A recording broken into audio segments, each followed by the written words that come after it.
It suddenly dawned on my CEO girlfriend, Anna, that I hadn't bothered her in 3 months. Not since the day I stumbled upon her engagement party with her childhood sweetheart. The poor boyfriend, had simply vanished. Even my desk at her company was empty. Curious, she asked her assistant, "Where's Noah? Why hasn't he been at work lately?" The assistant's eyes flickered with surprise. "Miss Sterling, you don't know? He resigned right after he caused that scene at your engagement party, and the security guards threw him out. I heard his sister passed away not long ago because they couldn't afford her surgery. I guess what goes around comes around." Anna's face went pale. She hadn't realized that on the day of her engagement to Ethan, I had genuinely come to her for help with my sister's medical bills, not to crash her party. Anna came from wealth. In our 7 years together, she had never given me a single gift. The one engagement ring I bought her was returned to the store the very next day. When I suggested we get legally married, she said the $10 fee for the license was too expensive and unnecessary. Yet, she turned around and signed a marriage certificate with Ethan, immediately booking the city's most luxurious hotel for their engagement party. My sister couldn't fight the illness anymore. Her heart was failing. I had begged Anna on my knees to give me back the years of my salary that I had entrusted to her, just so I could pay for the surgery. But she, arm in arm with Ethan, had sneered, "A frog dreaming of a princess. Do you really think a lazy beggar like you is worthy?" At Anna's signal, Ethan's bodyguards didn't just throw me out. They made sure to beat me thoroughly first. My sister died to the sound of New Year's Eve fireworks. During the holiday season, I handled her final arrangements alone. Then, I accepted the job offer from the major tech firm on the West Coast. When I went back to our apartment to get my passport, Anna had just returned from visiting Ethan's relatives, her mood surprisingly cheerful. She probably thought I was playing hard to get. For the first time ever, she was generous. "Stop being so dramatic. What could be wrong with your sister? At worst, I'll pay for a lavish wedding for you too. Let her have a taste of vanity for once." She didn't know. From the moment my sister died, I was done with her. I had just grabbed my passport when a slender, pale hand snatched it away. "What are you looking for so intently? You didn't even notice I was home." Anna's nose was red from the cold. When she saw it was a passport, her faint smile vanished. Her brow furrowed. "What do you need a passport for? Didn't I tell you? Ethan's family is pressuring him. Marrying him was just to get them off his back. We'll quietly get a divorce later." I didn't even look up, just coldly pulled the passport from her hand. Seeing my displeasure, Anna resorted to her ultimate weapon. She pulled out a pink butterfly-shaped hair clip and dangled it in front of me. "A gift for your sister. And don't try to use her surgery to get my attention again. It's pathetic." The image of my sister's pale face was a knife in my heart. I didn't take the clip. "Anna, we're breaking up?" I said coldly. Before I could finish, she cut me off. "You and your sister must be tight on cash after the holidays." She opened her Venmo and sent me $200. "Consider this for your sister's supplements. No need to write an IOU this time." It was laughable. She was so afraid I was a gold digger that she made me hand over my entire paycheck, doling out an allowance that she approved. Every time she sent me money, she demanded I sign a formal IOU. After 7 years of dating, I was deep in debt to Anna Sterling. I used to think that since her family ran a corporation, she was just sensitive about money. I indulged her demands, thinking her frugality was only directed at me. But she could drop a fortune on a luxury car for Ethan without blinking, and her extravagant purchases for him often made the news. Where the money flows, so does the love. Snapping back to the present, I immediately sent the $200 back. "I don't need it," I said, my voice ice. Anna finally looked at me seriously, as if a thought had struck her. "Is it not enough?" she sighed. "Fine, I'll marry you. We'll have the wedding. Let your sister have her moment of vanity." That word, vanity, had grated on me for 7 years. All I ever wanted was a normal relationship, exchanging gifts, going on dates. But to her, that was me being vain, me trying to get at her family's money. "We're not getting married. We're not husband and wife," I said. Anna's delicate features twisted into that familiar expression of anger. Just then, there was a knock at the door. She shot me a glare and went to open it. I heard her voice, suddenly bright and cheerful. What are you doing here? I glanced over and saw Ethan standing in the doorway, wearing a jacket that matched Anna's. He reached out and playfully ruffled her hair. Hey, princess. My friends are in town, and they're dying to meet their sister-in-law. Can you hang out with me for one more day? His eyes met mine over Anna's shoulder, a deliberate challenge in them. Noah, you're not going to get mad, right? You weren't mad the other day. Anna and I are just like siblings, you know? As he spoke, he intertwined his fingers with hers, flashing the matching wedding bands on their hands. Anna's face was full of adoration. Of course he won't be mad, she said quickly. Don't worry, I've got your back. She grabbed her purse, ready to leave. After a few steps, she seemed to remember I was there. She let go of Ethan's hand, walked back, cupped my face, and kissed the corner of my mouth. I promise this is the last time. After this, I'll spend every day with you. But Anna, there's no after this for us. I wiped my lips forcefully, watching them laugh and walk away. Then I took out my phone. A notification from the airline app popped up. Your purchase of a ticket for the flight to Seattle has been successfully confirmed. Departure is tomorrow at 3 p.m. Please plan accordingly. I sent a screenshot to the HR contact at the tech firm in Seattle. Before I could type anything, she replied enthusiastically, We've been eagerly awaiting your arrival. We'll welcome you with open arms tomorrow. My expression softened.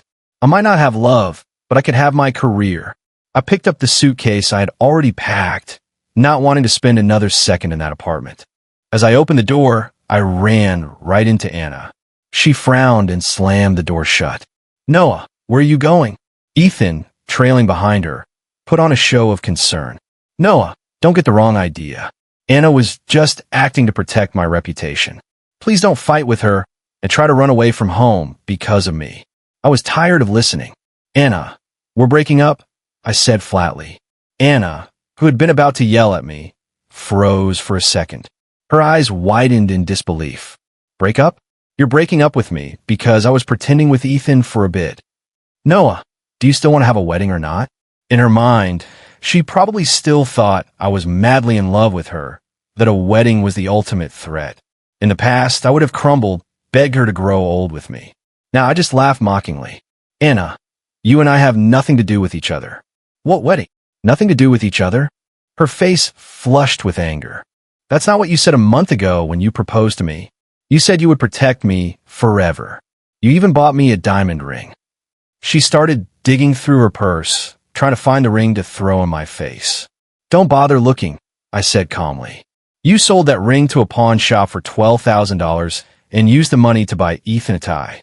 The irony was crushing. Over 7 years, almost every gift I had ever bought her, paid for with money I earned from part-time jobs and scrimping and saving, she had sold secondhand. She claimed they were too cheap to be seen with. And the ring she gave me? She took it back right after I proposed, saying it was an unnecessary extravagance, and we should save the money for the wedding. Anna's chest heaved. Her eyes darted around the apartment. If not the ring, then the things you bought me, or the things I bought you. Her voice trailed off, her expression turning ugly. She realized there wasn't a single thing in our home that proved we were a couple. Ethan reveled in the drama, fanning the flames. Come on, Noah, stop making a scene. You live off Anna's money. You should be more understanding and help her out. She's at a critical point in taking over the company. Don't cause trouble. That was all Anna needed to hear. Her confidence returned. Ethan's right, she sneered. Noah, can you stop being so short-sighted? Once I inherit the company, I can buy you anything you want. Now, put down your suitcase, or don't blame me for cutting you off. I let go of the suitcase handle and instead brought out a box filled with signed IOUs. Anna, I said, my voice devoid of emotion, for 7 years, you gave me a $200 monthly allowance. Any other expense, you made me write an IOU for. That's 500 slips of paper, totaling $20,000. My sister's medical bills came to $300,000. I'll let you manage my bank account, where my salary was deposited. In 7 years, I earned at least $1 million. Now, I'd like the remaining $680,000 back. Enraged, Anna knocked the box from my hands. The IOUs scattered like snowflakes. Noah, we were together for 7 years. Is a few $100,000 more important to you than me? Are you trying to scam me? The contempt in her voice made my own words feel heavy. Anna, that was my money. I earned it through hard work. That set her off. Money, money, money. Is that all you think about, Noah? She exploded. Why can't you be like Ethan? He's not driven by greed. He's never asked me for anything. My mother was right. Dating a poor guy like you is a waste of time. We're not in the same league. Your hard-earned money? Are you kidding me? Without me, you'd be starving on the street. That was the salary I paid you. I laughed, a bitter, hollow sound. Ethan didn't have to ask for anything because he already had everything. All he had to do was exist, and Anna would hand him the world, her heart included, on a silver platter. Seeing my silence, Anna pressed her advantage. Fine, Noah, take your bank card back. I'm done managing it for you. The next second, she threw the plastic card at my face. Its edge sliced across my cheekbone. I touched my face, and my hand came away covered in blood. Anna panicked. She reached for my face, her voice trembling. Noah, are you okay? I flinched away from her touch, a self-deprecating smile on my lips. Looking at the panic in her eyes, I spoke softly. Anna, aren't you tired of this game? The rich girl playing house with a charity case? Because I'm done playing. I picked up the bank card, grabbed my suitcase, and walked across the scattered IOUs without a second glance. Anna seemed dazed. As my hand touched the doorknob, she snapped out of it and blocked my way. Noah, don't be angry. People say things they don't mean when they fight. I didn't mean it. I opened the door and walked out. I didn't look back. At the hotel front desk, I handed over my bank card to pay. The clerk informed me the balance was insufficient. I apologized and used the $2,000 advance the Seattle company had wired me for travel expenses. After dropping my luggage in the room, I checked my bank statement online. The money was gone. The transaction history was a list of high-end restaurants for two, couple suites at boutique hotels and luxury menswear stores. Anna had never done any of those things with me, never bought me clothes. It was obvious who the beneficiary was. Just then, I got a message from HR. Noah, if you're in a hurry, you'll have to get Ms. Sterling's signature yourself tomorrow morning. I replied with a simple okay and slept soundly. The next morning, as I passed the HR department, I saw Anna's elegant figure. The HR manager was busy processing Ethan's new hire paperwork, fawning over him. Mr. Vance, MS. Sterling treats you so well. You two are a perfect match. Ethan beamed, a vice president badge pinned proudly to his chest. Anna, if you just make me VP out of nowhere, won't people say I got the job through connections? I remember Noah was with you for 7 years and only ever made it to team lead. Anna was unconcerned, adjusting Ethan's cuffs. You're my husband. Who would dare gossip? Or are you saying you don't want to use my connections? They looked for all the world like a doting newlywed couple. Since Anna was right there, it saved me a trip. I handed her my resignation letter. Ms. Sterling, I need your signature. Her eyes lit up when she saw me. She took the letter slowly, her gaze scanning it. A look of disappointment crossed her face, followed by a mocking smile. Threatening to quit? What's this, a show of integrity? Don't forget your sister has a heart condition. Do you have any idea how much her ongoing treatment will cost? With your savings, you'll be broke in a week. Ethan smirked. Noah, don't sacrifice your sister's life for a moment of pride. The HR manager, unaware of the situation, added, but Ms. Sterling, Noah's sister already passed away. He took some time off for it a while back. Anna froze, her fingers trembling on the resignation letter. She looked at my impassive face and suddenly seemed uncertain. Why didn't you tell me? Seeing her evasive eyes, I remembered years ago when Anna would sit by my sister's hospital bed, gently reading her bedtime stories. Then I remembered my sister's last words, tears streaming down her face as she gripped my hand. Brother, I'm so sorry. I never should have set you up with Anna. She's a liar. The pain was still sharp. It was a personal matter.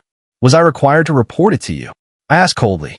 Ethan frowned, about to scold me for my insolence, but Anna suddenly grabbed my arm and pulled me out of the HR office. She glanced around nervously, then gently pushed the resignation letter back into my hand. She stepped closer, smoothing a wrinkle on my suit jacket. Noah, don't be impulsive. Wait for me after work, and we can talk properly, okay? Just then, Ethan threw the door open. Your mother just called, said she needs to talk to you about something. Anna turned and hurried away, looking flustered, almost like she was fleeing. I shook my head and was about to leave when Ethan stuck his foot out to block me. Noah, do me a favor and clear out your office quickly. I'm moving in. The VP's office wasn't the same as a team lead's. I knew he was just trying to push me out, but it didn't matter.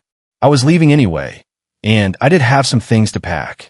I had just finished boxing up my personal belongings when there was a knock on my office door. An employee from an auction house stood there, holding an exquisite gift box. He smiled obsequiously. You must be Ms. Sterling's partner. This is the watch your girlfriend won for you at an auction recently. Would you please try it on? I stood there, stunned. What kind of a breakup gift was this? My colleagues didn't hear what the man said, but they saw the logo on the box and started whispering. That's a Patek Philippe. Even the cheap ones are over $200,000. No wonder Noah's quitting. He must have found a sugar mama. Before I could say anything, the employee had taken out the watch and was asking for my wrist. Just as the clasp was about to click shut, a voice cut in. Noah, I knew you were desperate, but I never thought you'd stoop to stealing my watch under my name. I'm Anna's partner. Have you no shame? Ethan had appeared, looking at me with utter disdain. The auction house employee was terrified and began apologizing profusely. Ethan waved him off, then turned to me with false magnanimity. It's fine. Noah probably hasn't seen nice things before. A moment of weakness is understandable. But the company can't tolerate this kind of petty theft. So that was it. I knew Anna couldn't be this generous to me. My colleagues urged Ethan to put on the watch. Mr. Vance, Miss Sterling is so good to you. She's completely smitten. That Noah has no shame, trying to impersonate you. I say we don't even give him the courtesy of an explanation. Just kick him out. I let out a bitter laugh and bent to pick up my box. As I was leaving, I heard Anna's voice. What's going on with Noah? Everyone rushed to defend Ethan. Noah has sticky fingers. He tried to steal Mr. Vance's watch right in front of him. Look at that watch. It must be worth millions. Maybe we should call the police and have him arrested. Yeah, a guy like Noah doesn't deserve to work here. Ethan just smiled, deliberately showing off the watch on his wrist. Don't listen to him, Anna. I love the gift you got me. Anna's face instantly darkened. I lowered my eyes, waiting for her to call me vain, a materialistic gold digger. But instead, she snapped at Ethan. Take it off. Those 3 words made everyone in the room fall silent. They stared, wide-eyed, their gazes shifting between me, Anna, and Ethan. They couldn't believe that Anna would demand her husband take off the watch, a public slap in the face. Even I gave her a second look. Her expression was serious, not playful. I was confused. Ethan's smile froze, his face turning shades of red and white. He shot me a venomous glare, but under Anna's sharp gaze, he could only raise his wrist and fumble with the clasp. When he hesitated, Anna repeated herself. Take the watch off and give it back to Noah. This sent another shock wave through the room. Had they all been misled by Ethan? Had they misjudged me? This time, Ethan didn't hesitate. He unclasped the watch, tossed it back in the box, and tried to save face. He forced a smile. Princess, the man from the auction house, just delivered it. I didn't take it from him. Hearing the word princess, Anna's anger melted away. She would believe anything Ethan said. But this time, she cautiously handed the watch to me.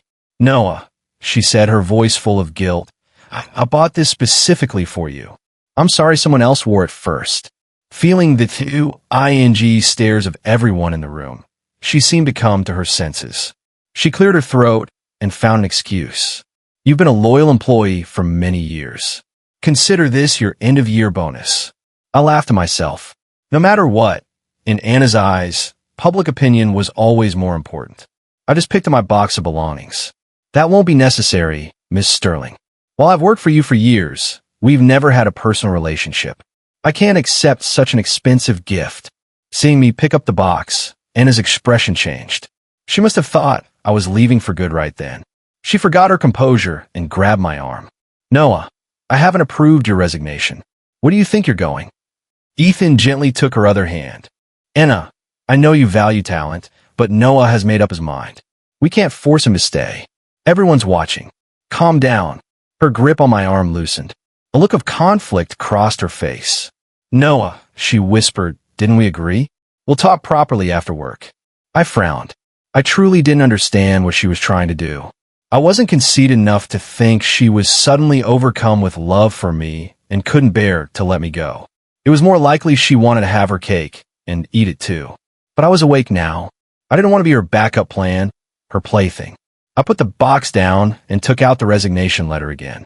Mr. Vance is right. Please sign this quickly. I'm not a good fit for this company. Ethan, urge her on. Anna, listen to him. You can't force something that isn't meant to be. But unexpectedly, this enraged Anna. Fire flashed in her eyes, as if she'd been deeply insulted. The next second, she snatched the letter from my hand and tore it to shreds. Fine, Noah. You win, she declared. I admit it, you're my boyfriend. Will you please stay now? The onlookers were even more shocked. In their eyes, I had always been a lowlife, a leech desperately clinging to Anna. I gave a sarcastic smile. Miss Sterling, please don't joke. The man you're married to is Mr. Vance. What'll he think if you say things like that? Ethan's face was a mask of fury. For some reason, I felt a surge of satisfaction. For years, I had been the one watching him flaunt his power, a constant lump in my throat. Now, he was finally getting a taste of his own medicine. Anna looked equally uncomfortable. She forced a laugh. Noah, where else can you go? You're over 30. What company would want you? Don't push your luck. I glanced at the office clock. All this drama had wasted so much time. It was already 11 a.m. I was going to miss my flight. I gave her an ultimatum. I want to part on good terms. But if you refuse to let me resign, my only option is to get a lawyer and file a complaint with the labor board. Anna stared at me in disbelief. She never imagined I would be so determined to leave. A stern, commanding voice came from behind us. Who is filing a complaint with the labor board? Anna turned and flinched like a mouse seeing a cat. What are you doing here? She asked, her voice full of deference. Anna had inherited her mother's genes. They looked remarkably alike. Mrs. Sterling was well preserved, her business suit making her look no older than her late 40s, though the fine lines around her eyes and mouth betrayed her true age. Hearing Anna's informal address, Mrs. Sterling's brow furrowed. In the office, what is my proper title? Do I need to remind you? Anna immediately clammed up, meek as a lamb. Chairwoman Sterling. Ethan, however, beamed and took Mrs. Sterling's arm. Mom, what brings you to the office? Mrs. Sterling's expression softened. I was on the phone with Anna earlier, and she sounded off. I thought something might have gone wrong with your appointment as VP, so I came to check. I knew you cared about me, Ethan said, smiling. I knew he was putting on a show for me, a clear declaration that he was Anna's husband, the man of the company. The surrounding employees forgot all about me and started showering Mrs. Sterling with compliments. It's an honor to meet you, Chairwoman. Your reputation precedes you. A sarcastic smile touched my lips as I picked up my box and headed for the door. Hold on, young man, Mrs. Sterling called out. Her demeanor was imposing, her gaze sharp. You didn't give a month's notice. Even if you go to the labor board, you won't get a favorable outcome. I gave a weary smile. Ma'am, you misunderstand. I'm not trying to extort you. I just want to resign as quickly as possible. I don't want anything. Mrs. Sterling paused, glancing at Anna, who was looking at the floor, the picture of guilt.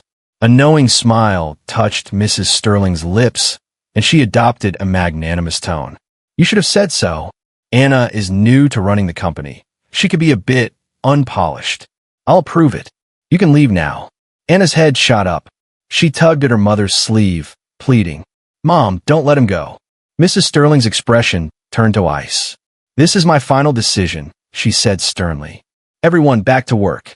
Her chest rose and fell a few times. She then called out to me. Young man, a word. It won't take long, and your resignation is already settled. I didn't want to defy her, so I followed her into the conference room. Anna and Ethan followed us in. Anna's face was hopeful. Mom, are you going to? The next second, Mrs. Sterling kicked the back of Anna's knee, forcing her to the ground. I heard a sharp thud. Anna clutched her knee, her face white with pain, sweat beading on her forehead, but she didn't dare say a word. Mrs. Sterling's voice was laced with fury. Are you insane? You cried and begged me to make Ethan come back from abroad to marry you. Now you have what you wanted, and you're carrying on with someone else? You can't have it both ways. She shoved Anna, apologized to Ethan, and promised it will never happen again. I laughed to myself. So, during our 7 years together, Anna had never given up on the idea of being with Ethan. From the very beginning, I was just a way to pass the time. Ethan made a show of helping Anna up. Mom, it's okay. It's my fault for coming back too late. Anna will settle down now. But Anna just trembled, her lips moving. It's not like that, Mom. Noah was with me for 7 years. Her words were incoherent, nonsensical. In that moment, she probably didn't even understand her own actions. She had finally, officially, gotten the man she had always wanted. Why wasn't she satisfied? Watching this scene unfold, I felt surprisingly calm. I knew Mrs. Sterling wasn't just playing the part of a strict mother, disciplining her wayward daughter for my benefit. As expected, the next moment, she took out her checkbook, wrote down a number, and handed it to me. She was a small woman, but she held her head high with an air of arrogance. Take this money and get away from my daughter. The farther, the better. And never come back. Anna froze. I silently counted the zeros on the check. $10 million. If only I had had this money when my sister was sick. But it was too late. I took the check. Anna's eyes dimmed, as if all the life had drained out of her. But I just tore the check in half, placed it on the table, and said flatly, I don't need it. I've already bought a plane ticket. I'm leaving today, and I'm never coming back. Mrs. Sterling looked surprised, but she quickly composed herself and nodded. She took out her phone and tapped on it a few times. A notification popped up on my phone. My employment status had been officially terminated. As I walked out, all eyes were on me. Mrs. Sterling held Anna firmly, forcing a corporate smile. Anna and Ethan were just having a little argument. She said some strange things. I hope you all understand it was just a misunderstanding. The employees nodded, their faces thoughtful. I took the opportunity to go downstairs, grab my luggage, and take a cab to the airport. I arrived with 10 minutes to spare before boarding. I let out a long sigh. It had been a waste of time, but at least things were back on track. But then, my phone started blowing up with calls from Anna. I declined. She called back, insistent. I blocked her number. The next second, she started bombarding me with texts. Where are you? Which airport? Which flight? I'm coming to find you. Don't move. Wait for me. It was bizarre and irritating. I typed out a reply. Anna, we're over. Then I blocked her there too. After a short wait, the boarding announcement came over the airport speakers. The flight was crowded. I was dragging my suitcase in the back of the line when a commotion erupted behind me. I instinctively looked toward where everyone was staring, and then a small body crashed into my arms. Anna was clinging to my waist, panting for breath. She must have run the whole way. She looked up at me and smiled brightly. Let's elope. Her face was flushed from running. Her hair was a mess. In the middle of winter, she radiated cold. The face I once couldn't get enough of now just made my stomach turn. I frowned and pushed her away, trying to keep my voice down. Anna, get a grip. You have a husband, a career. Stop this. But she was high on adrenaline and clung to me like an octopus. No, Noah. I don't want Ethan. I don't want the company. I don't want the inheritance. Let's run away, somewhere my mother can't find us. The people around us, not knowing the situation, probably thought we were a young couple about to be separated by a long-distance relationship. They smiled knowingly. Hey man, your girlfriend really doesn't want you to go. Maybe you should just take her with you. Yeah, career is important, but so is love. You don't find good women like that anymore. Anna blushed, and her voice grew softer. Noah, you have no idea how scared I was when you left. I thought I would never see you again. Her words were sweet. The old me would have been moved to tears. But now I was calm. Aren't you afraid your mother will find you? She has connections everywhere. What will you do then? Don't talk about her. Anna shrieked like a cornered animal. She's a crazy woman. She married a gold digger herself and then blamed it on me. She brainwashed me, told me no one could ever love me, that they only wanted my money. That's why I lost you. She pulled out a black credit card and pressed it into my hand like a precious offering. I've wanted to give you this for a long time. Noah, from now on, I have no secrets from you. Please, give me one more chance to love you. Please. I knew this outburst was the result of years of repression under her controlling mother. I knew that after all these years, I had failed to help her overcome her demons, failed to make her open her heart to me. I shook my head, sighed, and tucked the credit card back into her pocket. Then I took out my phone to call security. Just then, another group entered the airport, led by Mrs. Sterling and Ethan, followed by a dozen security guards in black suits who eyed Anna menacingly. At first, Anna clung to me tightly, but with just one look from her mother, a simple beckoning gesture, she trembled and obediently walked over. Mrs. Sterling gave me a smile that held no warmth. Noah, no hard feelings. I hope you have a wonderful time on your trip abroad. I knew what she meant. Never come back. Watching Anna, her head bowed as Ethan took her hand, I suddenly felt a pang of pity for her. Her rebellion was so powerless against her mother. Goodbye, Anna, I whispered as I turned away. I went through the gate and boarded the plane. In my suitcase were my sister's ashes. As I looked out at the city I had lived in for over 30 years, I waved goodbye. I gently stroked the suitcase, and I could almost hear my sister's voice. Wherever you are, brother, that's my home. Upon landing, the HR representative greeted me warmly. She helped me find a beautiful cemetery plot to lay my sister to rest. The CEO, a woman named Ada, offered me a salary of $1 million a year. Unlike Anna, Ada had built her company from the ground up through her own hard work and was highly respected in the industry. She looked at me with a knowing smile. 3 years ago, at that conference, I saw you and knew that one day you would join my team. I nodded and threw myself into my work. I saw Anna again 6 months later. She was dressed in a power suit, her lips painted red, laughing as she walked out of the conference room with Ada. Anna smiled at me. What's wrong, Noah? You look surprised. I'm here to sign a contract. A $50 million deal. Ada smiled and asked me to show Anna around. I frowned. What are you really doing here? I asked Anna once we were alone. She just smiled and pushed a document across the table toward me. This isn't my department, I said impatiently. Just take a closer look, Anna said, pressing a pen into my hand. I glanced down and froze. The document was titled Company Transfer Agreement. I shot up from my chair. Anna's smile was chilling. She wrapped her arms around me, as if she were the happiest person in the world. You have no idea how hard these past 6 months have been, pretending to be a happy couple with Ethan just to push my mother out of the company. Noah, I'm giving you the entire company. Now do you believe how much I love you? I thought she had lost her mind. I tore the contract to pieces. Anna, I have nothing to do with you anymore. Please, stop destroying my life.